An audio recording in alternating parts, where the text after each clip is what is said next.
Ci sono storie che per essere raccontate attendono anche decine e decine di anni, come nel caso specifico della BMW M8 E31.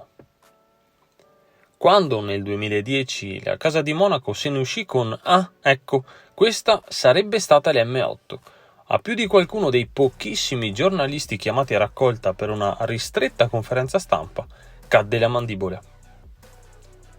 Si erano tenuti nascosti in garage un progetto sensazionale, dal potenziale incredibile, per ben 20 anni, svelandolo al pubblico al centro espositivo multiuso Welt, per poi trasferirlo al BMW Museum di Monaco.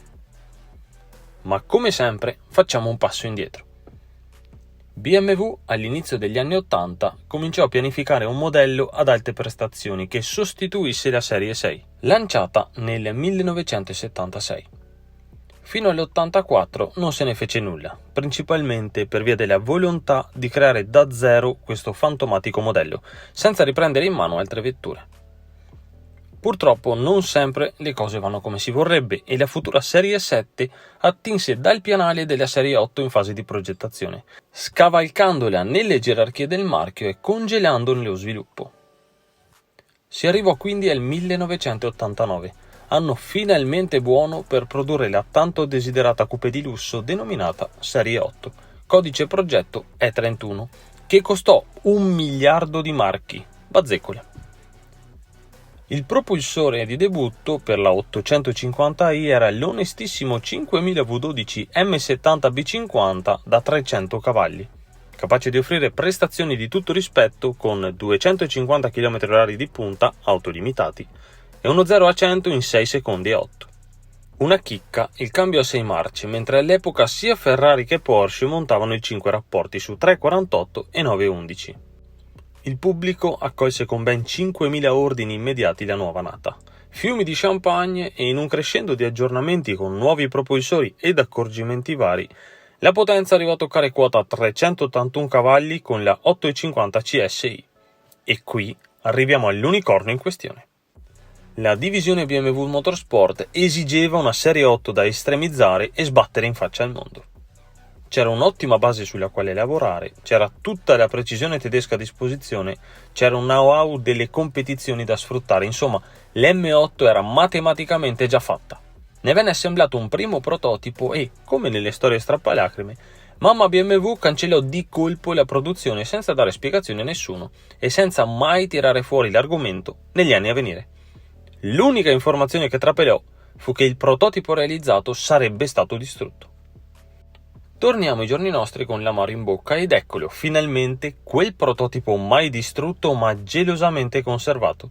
La BMW M8 E31 può farsi ammirare in tutto il suo splendore. Entriamo nel dettaglio.